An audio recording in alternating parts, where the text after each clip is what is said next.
Hello students, हम लोग करने वाले हैं class 12 physics. Chapter is optics और हम लोग कंटिन्यू करने वाले हैं रिफ्रैक्शन थ्रू अ प्रिज्म, जिसमें आज हम लोग करेंगे एंगल ऑफ मिनिमम डेविएशन की बात और साथ में प्रिज्म फॉर्मूला भी ड्राइव करेंगे। चलिए पहले हम लोग डायग्राम जो है वो दोबारा बनाते हैं, जो हम लोगों ने प्रीवियस सेशन में ड्रॉ किया था। This is our prism.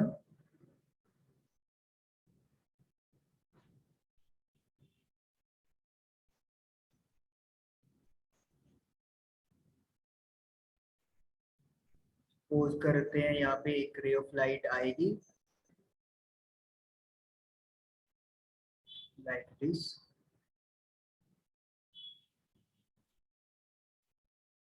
and it will bend like this। ये हमारे नॉर्मल्स हो गए।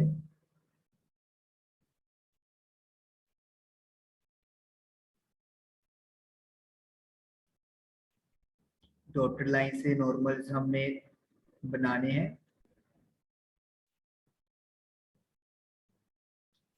ये angle I1, this was emergent angle I2। हम लोग कह सकते हैं इसको E भी लिख सकते हैं आप लोग। ये R1, दिस इज R2। अगर ये प्रिज्म ना होता तो रे ऑफ लाइट ने लाइक दिस मूव करना था।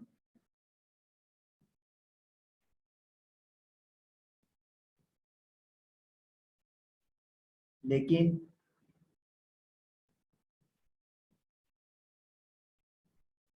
प्रिज्म होने की वजह से रे लाइट बेंड कर गई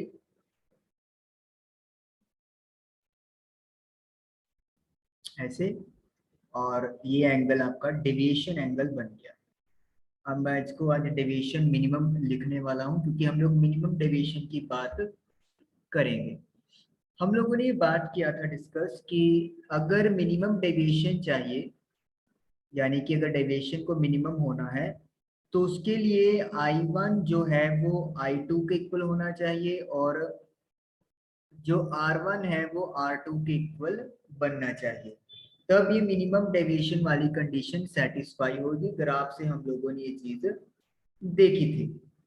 उसके बाद हमारे पास जो फॉर्मूलाज कल बन रहे थे उसमें क्या था, deviation is equal to I1 plus I2 minus angle of prism A, and R1 plus R2 is equal to prism angle that is A. तो ये चीज हमारे पास बनी हुई थी, तो इस चीज से अब हम लोग आगे चलने वाले हैं। ओके, अगर हम लोग यहाँ पे बात करते हैं कि स्नेल्स लॉ लगता है, सपोज कर लो this is point P. Snell's law at P. तो स्नेल्स लॉ के अकॉर्डिंगली अगर हम लोग रिफ्रैक्टिव इंडेक्स μ1 या n1, कुछ भी आप लेट कर सकते हो एयर का, और ग्लास का μ2 या फिर n2 अगर हम लोग लेट करें, तो फॉर्मूला क्या कहता है, μ1 multiply by sine I1 is equal to μ2 multiply by sine R1।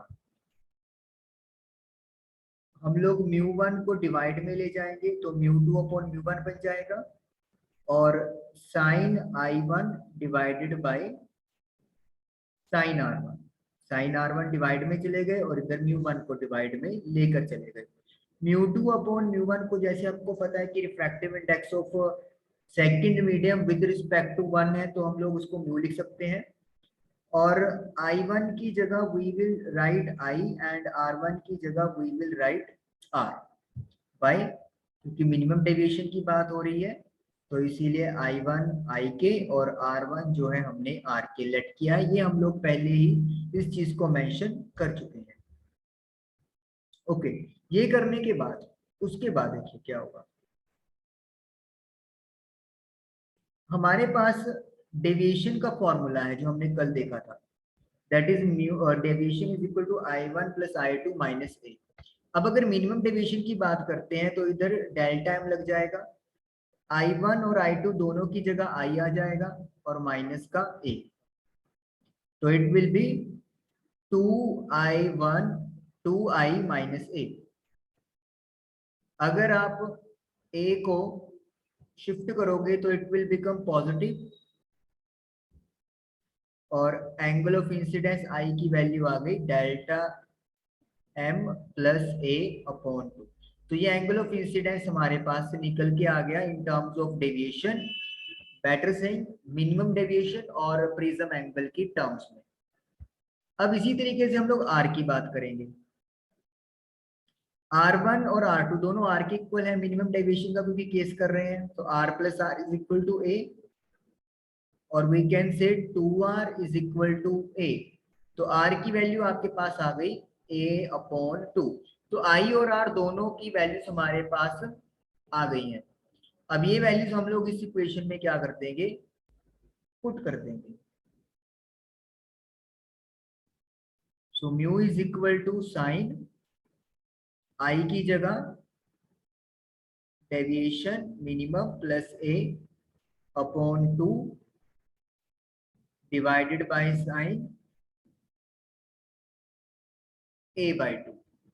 तो इस तरीके से हमारे पास ये जो फॉर्मूला ड्राइव हुआ है रिफ्रैक्टिव इंडेक्स, और आप कह सकते हो कि रिलेशन मिनिमम डेविएशन और प्रिज्म एंगल के साथ, this is nothing but prism formula. इसको हम लोग प्रिज्म फॉर्मूला बोलते हैं। This is the case. तो इसके बेसिस पे आपको न्यूमेरिकल्स भी आते हैं और ये इंपॉर्टेंट फॉर्मूला है जो आप लोगों को याद रखना पड़ेगा। अब क्वेश्चन मार्क ये आता है कि हम लोगों ने I1 I2 को इक्वल रखा, R1 R2 को इक्वल रखा, व्हाट इज द रीजन कि I1 और I2 दोनों इक्वल है। ग्राफ से तो हमें पता चल रहा है, लेकिन अदरवाइज थ्योरेटिकली हम लोग इस चीज पे कैसे पहुंचे, उसकी बात मैं आपको करता हूं। हमारे पास डेविएशन का फॉर्मूला है I1 plus I2 minus angle of prism. थोड़ा सा यहाँ पे इसको रिशफल करके लिखेंगे। I1 को हम लोग I1 का रूट का स्क्वायर लिख सकते हैं, I2 का रूट का स्क्वायर लिख सकते हैं, a को a लिख देंगे। हो सकता है क्योंकि रूट का स्क्वायर सिंपली टर्म बन जाती है, तो हम लोग ये लिख देंगे। उसके बाद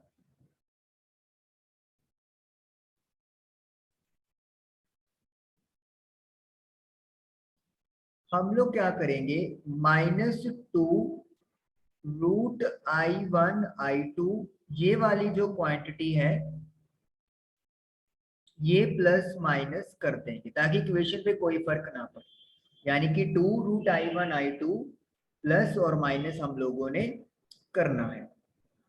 अब अगर आप इन तीन चीजों को देखोगे, क्या हम लोग इसको ये लिख सकते हैं, root I1 minus root I2 का होल स्क्वायर, रूट I1 का स्क्वायर प्लस रूट I2 का square minus root I1 I2। तो आप देख सकते हो कि ये हमने फर्स्ट थ्री टर्म्स की आइडेंटिटी बना ली, plus 2 root I1 I2 minus a। अब हम लोग बात कर रहे हैं डेविएशन जो है वो मिनिमम होना चाहिए, तो इसका मतलब क्या है, ये जो टर्म आ रही है आपके पास इट शुड बी मिनिमम। और इसमें सबसे बड़ी टर्म कौन सी होगी, जिस टर्म का स्क्वायर हो रहा है। तो इसका मतलब क्या है, root I1 minus root I2 का whole square it should be minimum. कोई स्क्वायर की वैल्यू है तो उसका रियल नंबर मिनिमम कितना हो सकता है, दैट इज इक्वल टू 0। दोनों तरफ रूट लेंगे तो 0 का रूट 0 होता है, I2 रूट को उधर भेजोगे प्लस हो जाएगा, रूट के साथ root cancel, so you will get I1 is equal to I2। तो इस तरीके से आप लोग फॉर्मूला में जो यूज कर रहे हैं हम लोग कि कैसे I1 और I2 इक्वल है मिनिमम डेविएशन के लिए, वो इस तरीके से हमारा फॉर्मूलेट होता है। आई होप कि आपको ये चीज क्लियर हुई होगी, क्योंकि ये चीज क्लियर अगर एग्जाम में आती है तो आप लोगों को ये चीज पता होनी चाहिए। क्लियर। उसके बाद आता है कि हमें ये कैसे पता चला कि R1 जो है वो R2 के इक्वल है, इसकी बात करते हैं। इसके लिए हमें इस डायग्राम की हेल्प चाहिए।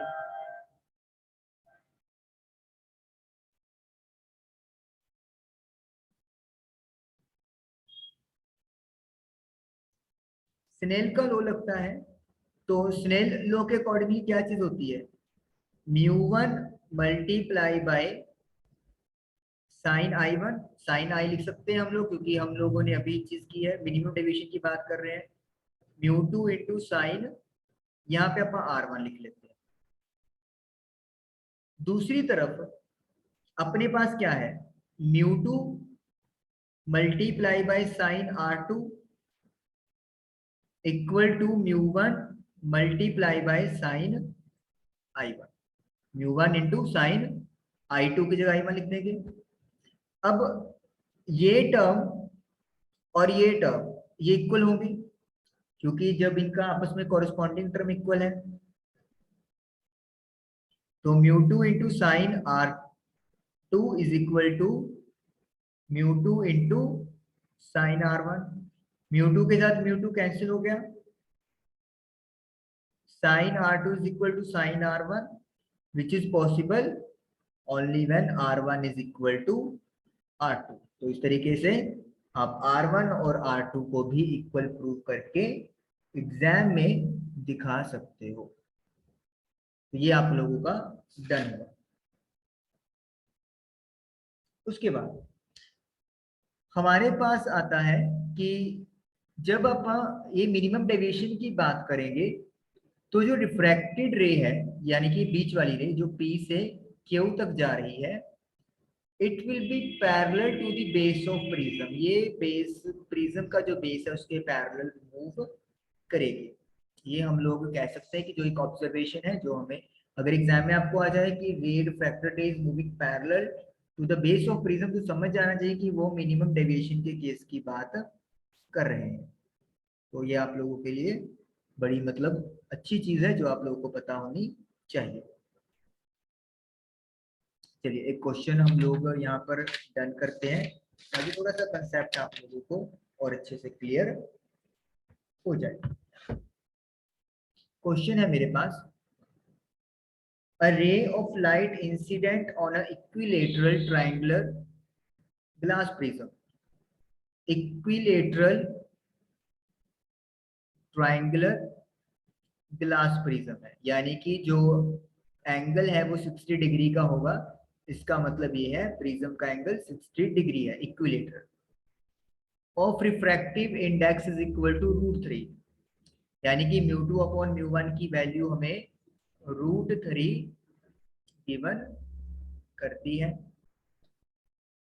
Moves parallel to base of the prism inside it, parallel to the base of the prism. जैसे बात की कि अगर parallel to base of prism की बात हो रही है, तो समझ जाइए हमें मिनिमम डेविएशन की यूज करना है। एंगल ऑफ इंसिडेंस यानी कि आई हमें फाइंड आउट करना है। ये हमारे पास क्वेश्चन है जो हमारे करना है। सबसे पहले तो मिनिमम डेविएशन के जो फॉर्मूले हैं वो सारे लिख लो।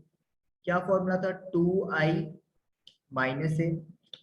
डेविएशन तो पता करना है हमें, मतलब डेविएशन तो दिया ही नहीं हुआ हमें, आई भी नहीं दिया हुआ, और ए हमें पता है जस्ट। एक आपके पास है 2r इज इक्वल टू ए। अगर ए की वैल्यू आपको गिवन है 60 डिग्री, तो you can calculate R, that is 60 upon 2 equal to 30 degree. अब म्यू का फॉर्मूला क्या होता है, sine I upon sine R. Snell's का लॉ लगाया जब आपा ने, म्यू की वैल्यू √3 है, एंगल ऑफ इंसिडेंस मुझे नहीं पता, आर की वैल्यू 30 डिग्री है, मल्टीप्लाई बाय साइन 30, साइन 30 की वैल्यू 1/2 होती है। सो √3/2 इज इक्वल टू साइन आई। तो साइन का कौन सा एंगल √3/2 होता है? दैट इज साइन 60 डिग्री। तो आई की वैल्यू आ गई 60 डिग्री आ गई। तो ये आप लोगों ने फाइंड करना था। हमने ये वाला फॉर्मूला क्यों नहीं यूज किया? क्योंकि हमें डेविएशन नहीं पता। इसी न्यूमेरिकल में आपको डेविएशन दे सकते हैं। हाँ, अब आप डेविएशन जरूर फाइंड कर सकते हो।